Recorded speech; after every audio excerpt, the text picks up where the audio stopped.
pistachio lemon babas. But let's start off with the pudding chômeur. This is an easy weeknight dessert, and it's all about the syrup. So first, I have to start with the cake base for this dessert. I'm going to measure 1.5 cups of all-purpose flour into my bowl. Pudding chômeur actually means unemployment pudding, or kind of refers to poor man's pudding. It was created in the Depression to basically make use of ingredients you would have had on hand. This is a bit of a step up, but believe me, just as sticky and delicious. I'll add 1/2 cup of sugar and 1.5 teaspoons of baking powder.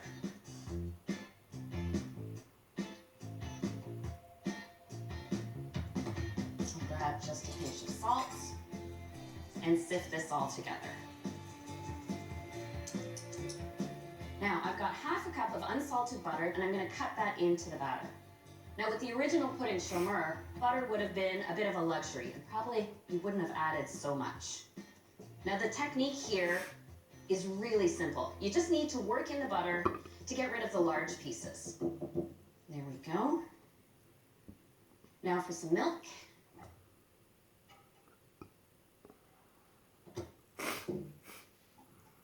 I'll measure a cold 1 cup of milk. Gets poured right in. And then you give this a quick stir. And you'll notice I haven't added any flavoring. No vanilla, no lemon zest, nothing fancy, because really all the flavoring comes from the syrup. And I'll just scoop this sloppy batter into each.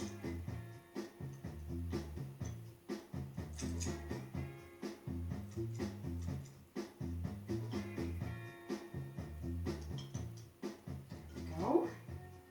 And now moving on to the syrup, I've got my pot here. I'm going to add 1/2 cup of water. And then really, this is what it's all about. A cup of maple syrup, which is a luxury now, but you think in Depression-era Quebec, this was probably all you had. If you lived on a farm, sugar wasn't available to you, but maple syrup certainly was. Pour that in. And I have to add even more sweetness. A cup of brown sugar. I'll pour that in. I'll add 1 teaspoon of vanilla to the mixture. And I'll get this heating on high heat. I need to get it to a full rolling boil. And as that's starting to melt, I'll add 1/4 cup of butter.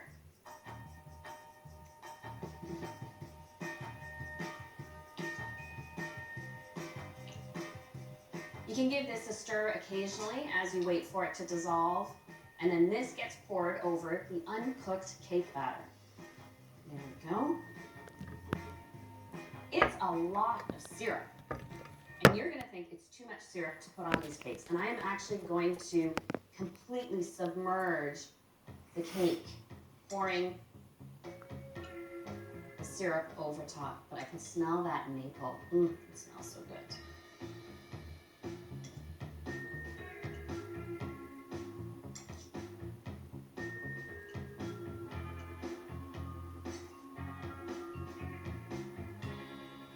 Now these are ready for the oven, which I've preheated at 350, and they take about 1/2 hour. And the transformation is incredible. The cake absorbs the syrup and rises to the top of the dish. The syrup sinks through it, adding sweetness and flavor. So you're going to end up with a cake on top and this warm, sticky syrup underneath.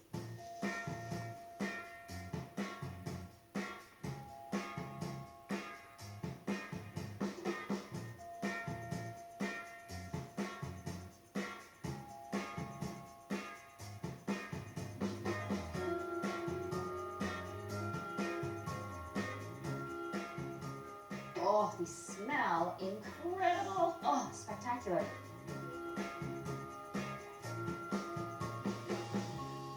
These are worth baking just for the smell of that maple syrup aroma.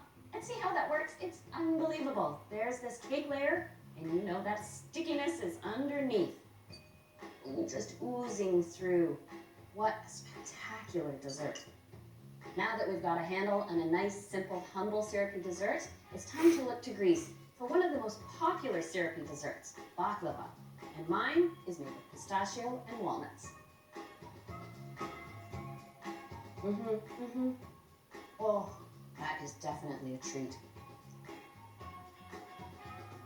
This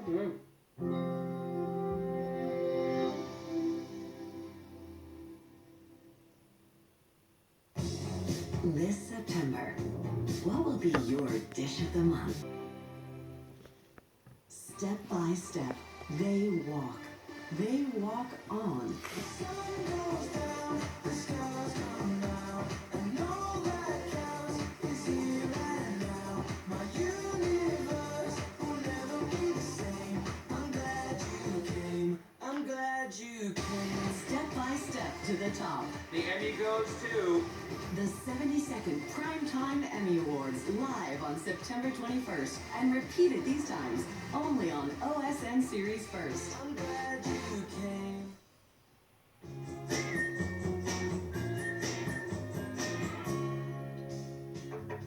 When you think of syrupy desserts, I bet baklava pops in your mind.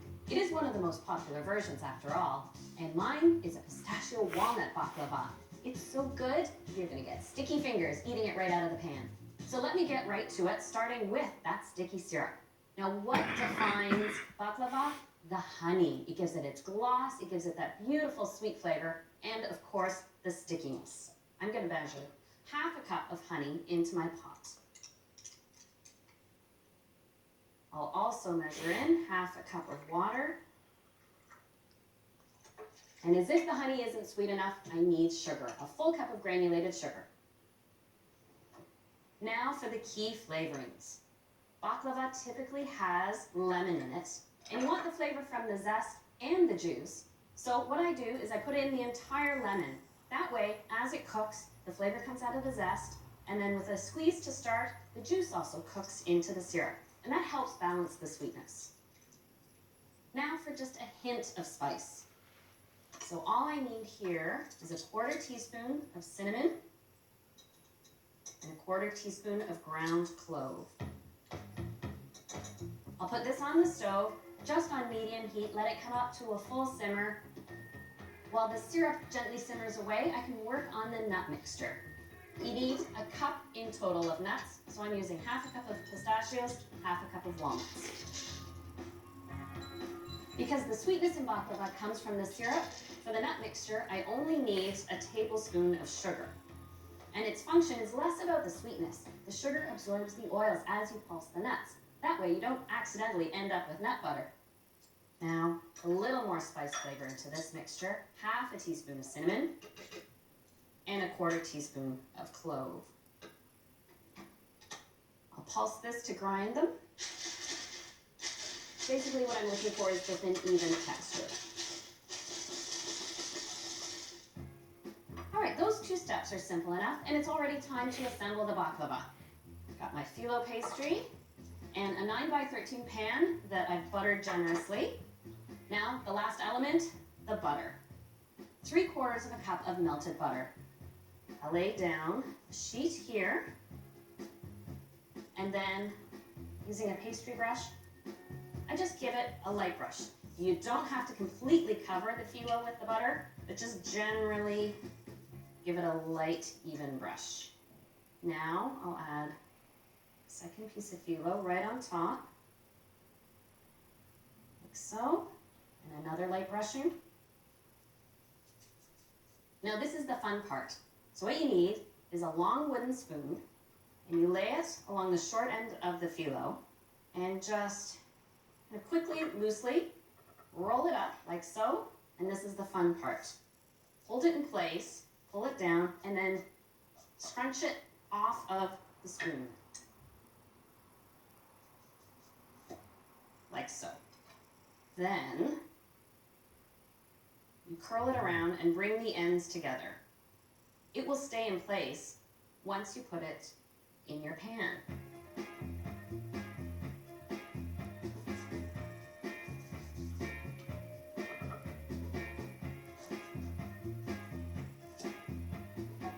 Such a beautiful shape, and the nuts will go right in the center.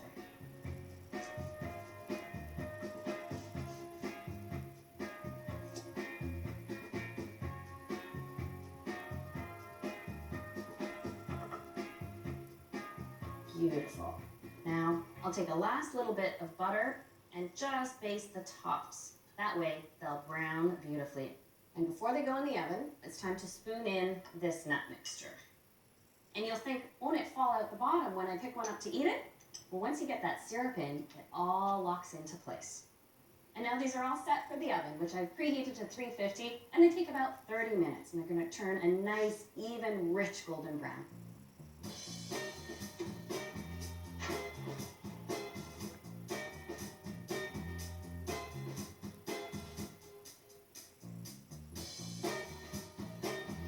The buttery baklava baking plus this lemon syrup, which is still bubbling away. What a combination. Set this down. Don't those look beautiful? I'm just going to pull the lemons out, and now I'm just going to pour the syrup over top. And it looks like a lot of syrup floating around, but as the baklava sit, they will absorb that syrup. And you're thinking to yourself, oh, they're going to go all soggy? Not at all. They'll soak through and essentially preserve the baklava, so they keep for ages in an airtight container. And it's best to let these sit until they're completely cooled before you try even that very first one.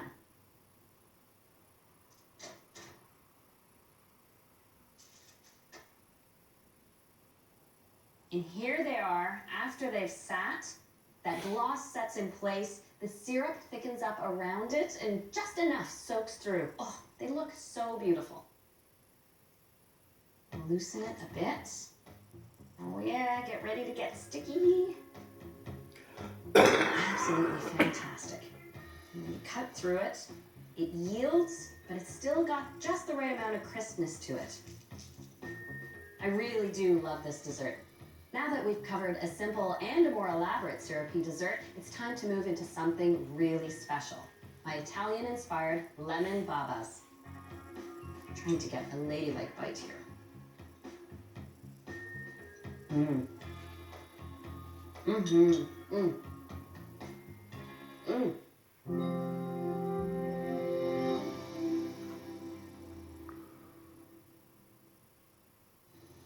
Hear the music. It's oh so quiet. Shh, shh. It's oh so still. Shh, shh. You're all. Syrupy desserts are enjoyed all over the world, and I'm baking up 3 of my sweet and sticky favorites. I started off with a French-Canadian classic, pudding chômage. Then I made honey-soaked Greek baklava with pistachios and walnuts. But now it's time for the pinnacle of syrupy desserts, lemon babas. Oh, I adore these. A little bun soaked in a lemon syrup and then filled with a lemon curd. I do love my lemon desserts. And I want to start by making the curd because it needs time to chill. So to start the curd, I've got 1/3 cup of butter that I'm going to add to a pot on medium heat and 6 tablespoons of sugar. Just measure that from the measuring cup.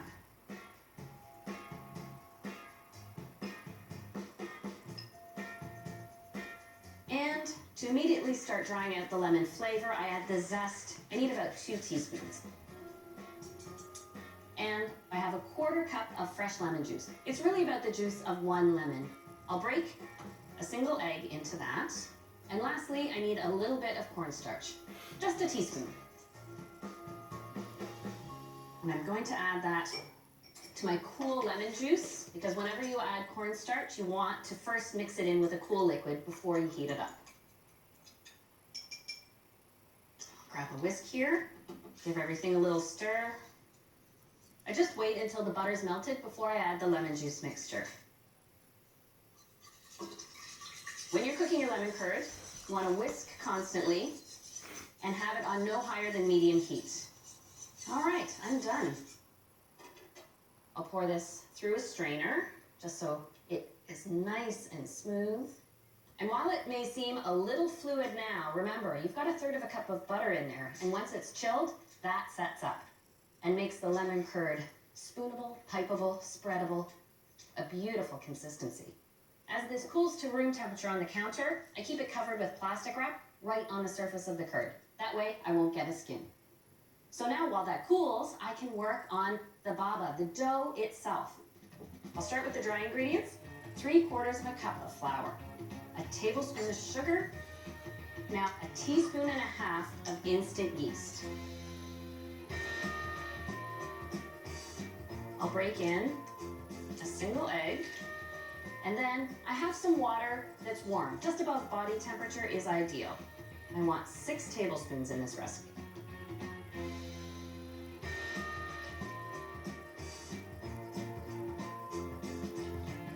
we go. And this makes a really wet, sticky dough, which is why it's actually much easier to do by hand. Don't bother with the mixer or electric beaters here. Oh, with that quantity of yeast, you can really smell it.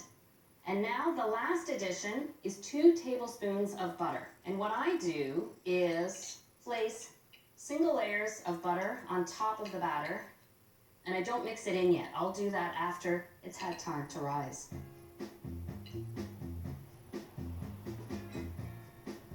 Because of that large quantity of yeast, this only has to sit for 30 minutes, and whoa, it really gets big.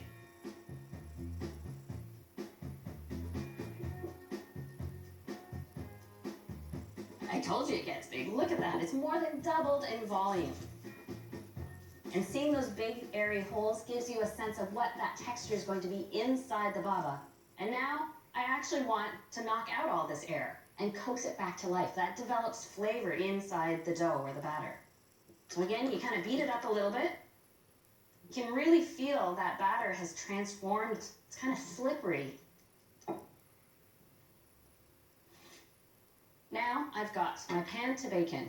I'm using a silicone mold with a cannelé shape with the little indentations. It just dresses it up a little bit. And if you don't have one of these tins, well, a mini muffin tin would work wonderfully well. Because of the sloppy dough, I find it easiest to use a piping bag. So I'll fill the bag first.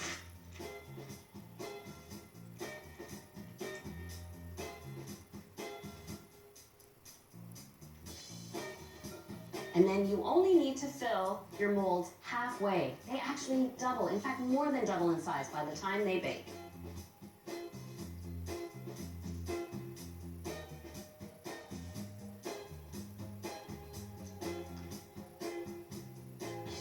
All right, now this has to sit for another 30 minutes. And after the 30 minutes, see, I promised they'd double in size. These are ready for the oven. I've preheated it to 375, and these take 18 to 20 minutes.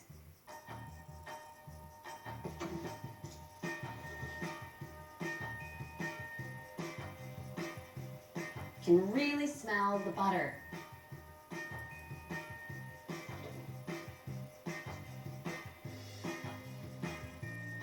Ooh, these look so nice. After 5 minutes of cooling, and I chill my lemon curd, it'll be time to make that lemony syrup and assemble these beautiful babas. Oh, I love them so much.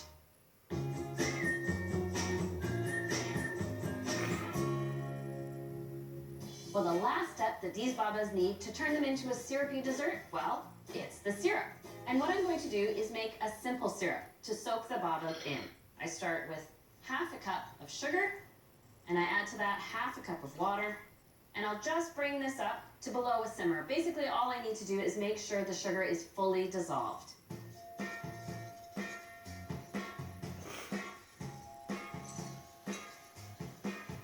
There we go. I'll pour this into a bowl. I'll add, for just the right amount of tartness, 2 tablespoons of fresh lemon juice. So with the baklava, I poured the hot syrup over top. In this case, I used tongs and I dunked the little babas right in. They do hold their shape, so you can actually let them really soak up those juices. And I give them just a little squeeze, just so there's not too much in there dripping out. There we go.